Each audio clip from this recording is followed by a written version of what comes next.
The latest info from Valve's lawsuit paints a pretty bad picture of everyone's favorite storefront. At least, that's what the plaintiffs of the lawsuit seem to think.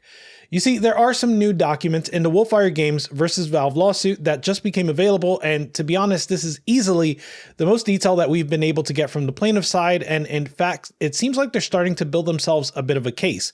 Interestingly, no one has really covered this yet, so I think I'm the first one to really dive into this, and it's clear that the plaintiffs believe this new evidence paints a pretty damning picture of Valve exerting their market control against developers, consumers, and competitors. It does have some notable implications for things like Humble Choice subscription, as well as other bundles, not to mention free games on Epic Game Store and Amazon Prime. These new documents have a ton of redacted information. In some cases, I was able to piece together some of that info, though in many others, there just wasn't much I could do. Me and my friend Mosquito also dug into the Wayback Machine to see how Valve's public policies have changed over the years, and the results there are compelling as well. So in this video, I'm going to present the new evidence from the plaintiffs while trying my best to explain both sides of the argument, and you can form your own opinion.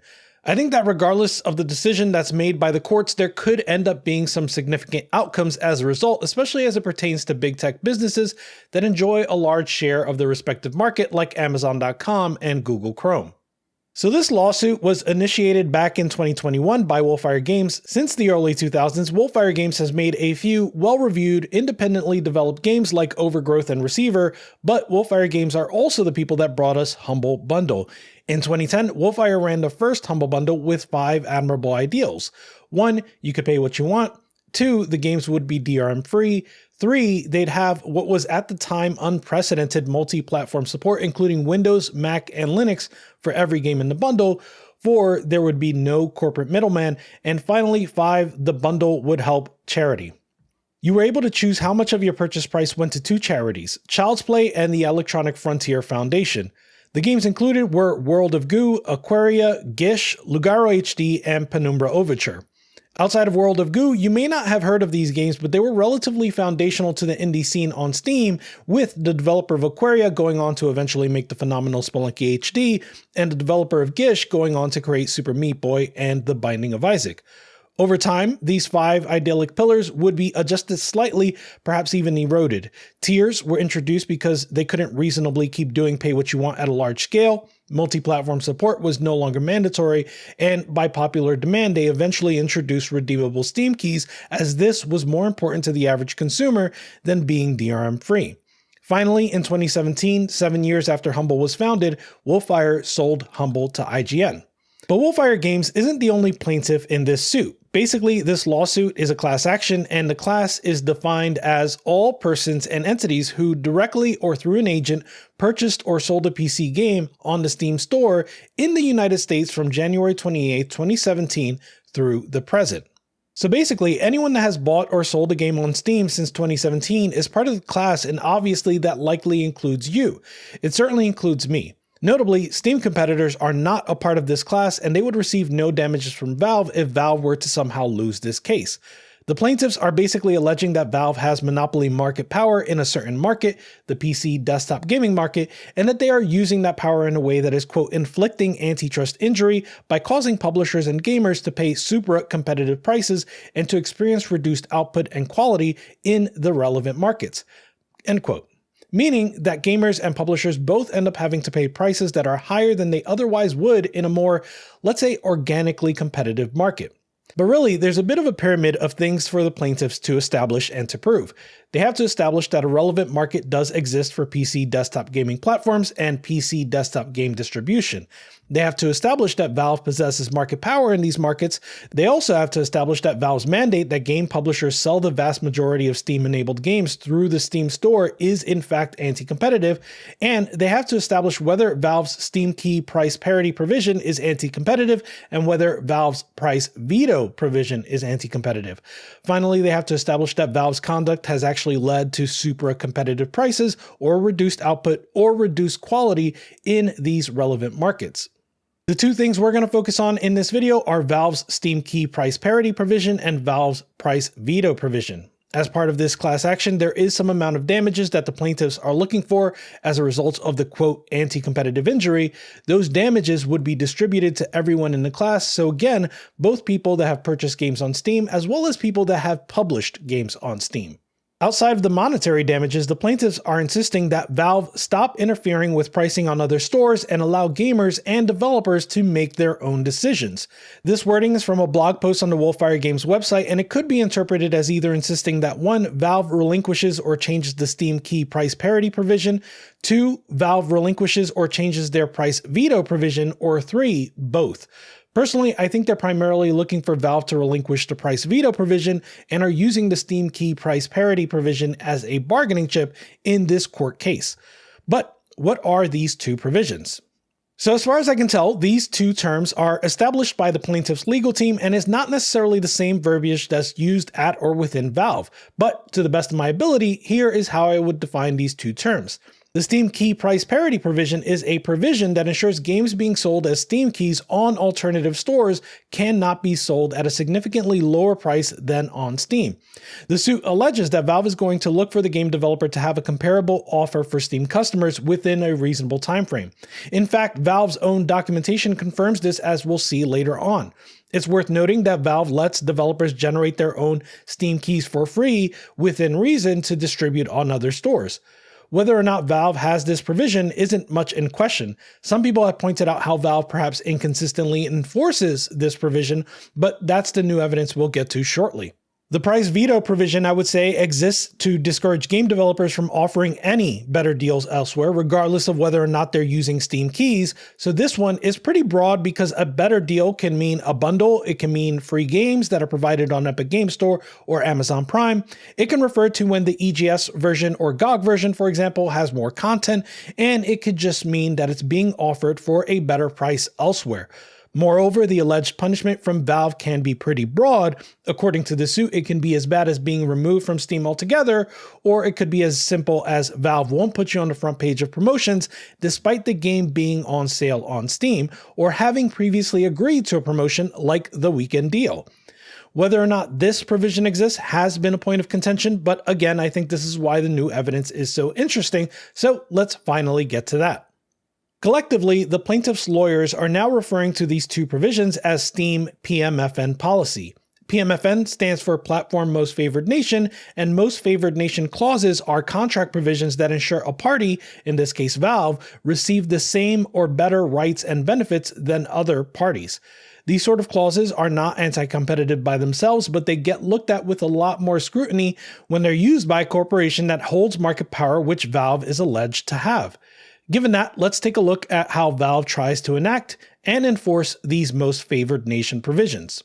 The evidence presented in the latest series of documents and attachments are a series of communications from Valve between 2007 and 2022 that aim to demonstrate a pattern of enforcing PMFN. The plaintiffs present over 100 excerpts of documentation from this time, so I don't have time in this video to show them all to you. I'll present a sample of the ones I find most interesting, favoring more recent communications, because I think those are just going to be more compelling to me and to you. Do be aware that I intentionally excluded anything that felt like a one-off or isolated incident. Instead, I chose to focus on tendencies that Valve seemed to have over the course of multiple emails, and as such became a pattern for Valve. In the interest of time, I'm not going to read multiple emails that demonstrate the same tendency, but of course these docs are public and you can see multiple instances for yourself. The first one is from late 2022, and it looks to establish that Valve does in fact look for price parity on Steam keys. The truth is, we know Valve looks for Steam key price parity, and they don't seem to hide that, but it also is enlightening for how Valve views bundles. In this instance, a developer whose name was redacted is emailing Valve asking why its Steam key requests for 2 of their games have been rejected, and Valve responds by saying, "One of the 2 big reasons why key requests would get rejected is a huge mismatch in how customers on Steam are getting treated. If you had a $20 game on Steam that ran a 25% discount last week and you wanted to sell it for $1 in a bundle, that probably get rejected. Since key requests ask the publisher to confirm they're giving Steam customers a fair shake, we would want the Steam shoppers to be getting the super good deal too." End quote. Valve's own history with price parity for Steam keys has been relatively transparent. As early as September 2017, you can see the following in their developer documentation about Steam keys. It says, "You're welcome to generate keys for resale with other retailers, including your own website. However, your product must also be available for sale on Steam. If you're hoping to receive exposure to Steam customers, the price on Steam will have to match prices elsewhere." By late 2018, they'd made that stance even clearer. They say it's okay to run a discount on different stores at different times as long as you plan to give a comparable offer to Steam customers within a reasonable amount of time. End quote. Interestingly, though, the reason for rejection in this specific instance was revealed to be unclaimed keys rather than pricing differences. And Valve even noted that, quote, "In terms of the way you folks are discounting the games on Steam, I think you're fine," end quote. So this was just an instance where the developer was basically in the clear and just had too many unused keys. That said, I think it does establish Valve's stance around bundles, but here is one example that makes that stance even clearer. There's a little context missing in this next one, but it looks like a developer has been rejected for Steam keys and is seeking support from Valve. Notably, Valve seems to reference the game being available in the bundle elsewhere, and in their response, Valve says this, quote, "It looks like the deepest discount you've run for Redacted is 33% in our last curated promotion. That put the game on sale from $50 down to about $34. The Redacted subscription runs about $12, and that also includes a number of other games. Recently, they've been running promotions that put the price of the monthly subscription down to just $6 a month. Even at $12, that's a much deeper discount than you've offered Steam customers and is equivalent to over 75% off. Are you planning to offer Steam customers a similar deal?" End quote. So what bundle are they talking about? Here, I think it's pretty clear that they're talking about Humble Choice. Humble Choice has pretty consistently been around $12 a month, with some opportunities to get it at a lower price. So here, Valve are insinuating that they're using key request rejection as a way to let the developer know, hey, we're not happy that this game is available in a bundle and you haven't matched that offer on Steam. I think Valve has been perceived as being very friendly with bundle pricing, but it does look like they at least want to maintain price parity here as well. Looking back at the developer documentation from September 2017, they didn't say much about bundles. All they said was, quote, "If you need to create keys for a bundle, you will need to make a separate package with the same contents," end quote. But by 2018, the rules around bundles became a lot clearer. By this point, the documentation said, quote, "Occasionally, it may make sense to offer your game in a bundle or subscription timed at the right point in a game's lifecycle. Keep in mind that the perceived price in the bundle/subscription should be a price that you're willing to run the game at a standalone price or discount on Steam. For example, 10 games in a bundle that cost $5 USD may have a perceived price of 50 cents per game. Similarly, 10 games for $10 through a subscription this month may have a perceived price of $1 each." Personally, what I find interesting here is that Valve ended up removing all of this verbiage by early 2023. If you look at the page now, there's no mention of pricing for games in bundles whatsoever. Given that the lawsuit was filed in 2021, it seems entirely possible that Valve adjusted their public stance on this as a reaction to the suit. But so far, we've only talked about Steam keys. Let's talk about price parity for games being sold elsewhere but not using Steam keys. So there is one instance of a developer that asks about participating in sales off Steam, and Valve gives a lengthy response with various different examples, but in one of those examples, they say this, quote, "For instance, we would probably want to avoid running a 50% discount on a game if it was going to be a free giveaway on another store a week later, even if the giveaway had nothing to do with Steam keys," end quote. Here, they make it clear that this has nothing to do with Steam keys, and they even cite giveaways, which could allude to free games being given away by Epic Games Store or Amazon Prime. It seems like if you're giving your game away for free elsewhere, Valve expects you to give it away for free on Steam as well, regardless of whether or not you're using Steam keys on the competitive storefront. Notably, Valve's contention here is specifically around timing, where it would look bad for them if the game is available for free a week after a Steam promotion. One problem with this approach, however, is that there are examples of Valve citing timing as their contention, whether the competing promotion was after theirs, before theirs, or even during theirs. Each one of those has been a problem for Valve. That said, Valve is likely well in their right to negotiate or even stipulate an exclusivity period for a promotion. For example, I sometimes receive sponsorship offers that stipulate I cannot do a competing sponsorship within 1 week before or after the given sponsorship. However, that sort of provision is negotiated upfront, and I would be absolutely livid if the brand didn't mention it upfront but instead tried to withhold payment after the fact because I did a competing sponsorship. Importantly, price is not the only parity that Valve cares about. They also care about content parity.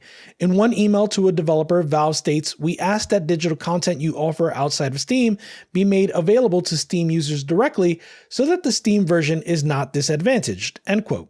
In a more concrete example, when a developer asks about achievements, Valve says the following, quote, "Our bright line rule on parity and feature stuff just boils down to the PC version. So if PC users are getting a bunch of new achievements, Steam customers should have access to those too." End quote. This shows that Valve is able to, at least in certain instances, use their power as the market leader to ensure that they get at least as much content as other PC versions, not to mention that sale price is at least as good as it is on other storefronts. At this point, I've given examples of both content parity and price parity provisions, and I've done so for both Steam keys and games that are sold independent of Steam DRM.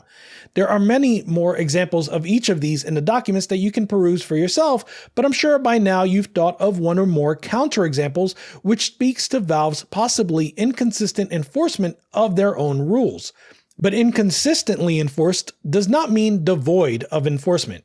In some of the examples given so far, you've already seen that Valve is willing to temporarily limit Steam key requests, but let me give you another example of how Valve might enforce their own rules. The next email is from September 2022, and it's Valve emailing a developer about discounting their game outside of Steam, and they tell that developer, quote, "In this case, customers are clearly being given a much better offer than Steam customers, the equivalent of a huge discount, while the promotions are being run at the same time. Of course, you choose the discount you'd like to run on Steam, and you're free to continue to run the discount, but we're not going to promote a significantly worse deal to Steam customers on the front page when customers can see it's much cheaper elsewhere, so we've taken down the weekend deal." End quote. This is an instance of Valve revoking a previously agreed upon promotional arrangement in the form of a weekend deal. It's unclear if the initial agreement stipulated promotion exclusivity, and that's something that Valve might be able to provide evidence of in court. In addition to rejecting requests for Steam keys or revoking promotion, Valve has also threatened to remove games from the Steam store altogether. Here's one example where Valve states, quote, "If your business model relies on giving away hundreds of thousands of copies of your game or DLC, that's fine by us, but you'd want to be giving that content away for free on Steam too. If you're not willing to make it free on Steam, but users can reliably expect to get it for free through other channels, we just want to stop doing business together because it doesn't make sense for us to sell things on our store that give our customers an unfair deal." End quote. Now, that doesn't explicitly state removing a game, but it does seem like an implicit conclusion to the statement. Still though, here's an example of Valve actually delisting a game with their reasoning being as follows. Quote, "Ultimately, redacted retail strategy is yours to control in whatever way you see fit. However, it is our job as stewards of the platform to protect Steam customers and to ensure that they are being treated fairly. We will not knowingly invite customer regret by offering your game at a premium to other retailers." End quote. So in essence, Valve has not only implicitly threatened to remove games from Steam or no longer do business with a game developer, they have outright delisted games from Steam altogether. One thing that's missing from a lot of these communications, at least in the way that they're outlined in this document, is what kind of contracts Valve may have had in place with each of these respective developers. While Valve are not likely to negotiate with every individual developer and publisher, it is possible that Valve have established sweetheart deals with some of the biggest publishers like Ubisoft, Take-Two, and Microsoft. One such deal that they've actually codified is their revenue split with the biggest publishers by revenue. In late November of 2018, Valve announced that they would now have a 3-tier revenue split. Publishers that sold over $50 million in revenue would get an 80-20 split. Publishers that did between $10 and $50 million in sales would get a 75-25 split, and everyone else would get the normal 70-30 split. Notably, these documents also outright state that Valve did this as a reaction to competition in the form of Epic Games Store. It says, quote, "On November 30th, 2018, shortly before the launch of EGS, but after learning that EGS was coming on market with a commission rate lower than 30%, Valve announced new revenue share tiers for games that hit certain revenue levels." End quote. So it does seem that although the public got this news before we learned of EGS, Valve did in fact react to EGS and lower their revenue share as a result. At this point, I want to give you a summary and a bit of my opinion. To this point, I've tried my best to withhold my opinion, but I am aware that it may have seeped through, at least to some extent. But in giving a summary, I do think it makes the most sense to make my stance as clear as I possibly can. One important thing to note is that I'm not in the court and I'm not seeing the two sides advance their own arguments. Furthermore, in this instance, I'm really only evaluating the plaintiff's documents mostly in isolation. I consider myself to be well aware of Valve's arguments, but there hasn't been any documentation shared yet from Valve's side that would seek to provide additional context or even counter the examples that I've cited here. So in that way, the lens in this video is a bit one-sided. Given that, here are things that I think I've covered in this video. I think we've seen real-life examples of Valve seeking both price parity and content parity on their storefront for any games published to PC. I think we've seen real-life examples of Valve seeking that sort of parity for Steam keys, but also for games that are sold not using any Steam DRM whatsoever. We've seen Valve apply their parity provisions to not just the retail price, but also to promotional prices, to free giveaways, and to games sold in bundles. Finally, we've seen Valve using a number of tactics to enforce these provisions. They rejected Steam key requests, they backed out of agreed upon promotions, and they have altogether delisted games in some extreme cases. And in my opinion, these are terms that Steam wouldn't necessarily be able to get away with, at least not with everyone, if they weren't the overwhelming market leader. With respect to my opinion, I think my opinion centers around the stakes that I outlined at the beginning of this video. The stakes don't only apply to Valve. A win or a loss in this lawsuit will be used as precedent in other such suits, like one that is currently open against Amazon. Likewise, if Valve loses and ends up with new rules to abide by, then all of its competitors will have to abide by those rules as well. Speaking of Valve's competitors, they stand to gain no monetary damage, at least not directly, from this case, as the class in this class action lawsuit is limited to purchasers and publishers of games on Steam. With that said, I think a worst case scenario for Valve would be that they're told that they have to remove all parity provisions for everything, including Steam keys. This would be pretty bad for people that enjoy playing games on Steam, because Valve might be tempted to remove the Steam key program altogether if they're not able to control how those items get priced. Personally, I think this is a wildly unrealistic scenario. It would be legally unprecedented in the United States, and it would affect a ton of current and prior MFN deals that exist in commerce everywhere. Additionally, there's no question that Valve would challenge this decision in higher courts. I think a more realistic worst case scenario for Valve would be that they're told some of their parity provisions outside of Steam keys need to be restructured such that Valve isn't interfering with pricing on competing stores like Epic Games Store and GOG. Personally, I think this would be a win for gamers. I understand Valve's motivation to protect the interests of what they call Steam customers, but I don't want to be considered a Steam customer. Meaning, I don't want my purchase on Steam to be taken for granted. I want to be given the best deal possible by each store, and then I can choose where I'm going to be a customer for that specific transaction. Even that worst case scenario, however, does have odds against it. I would argue that the United States legal system tends to favor corporations, and MFN deals are broadly well established. Nonetheless, it seems likely that Valve have adjusted their behavior in reaction to both competition in the marketplace and this lawsuit as well. In that way, it's also my opinion that market leaders deserve scrutiny. It's worth investigating and interrogating whether the status quo is fair or if more can be done to favor consumer interests.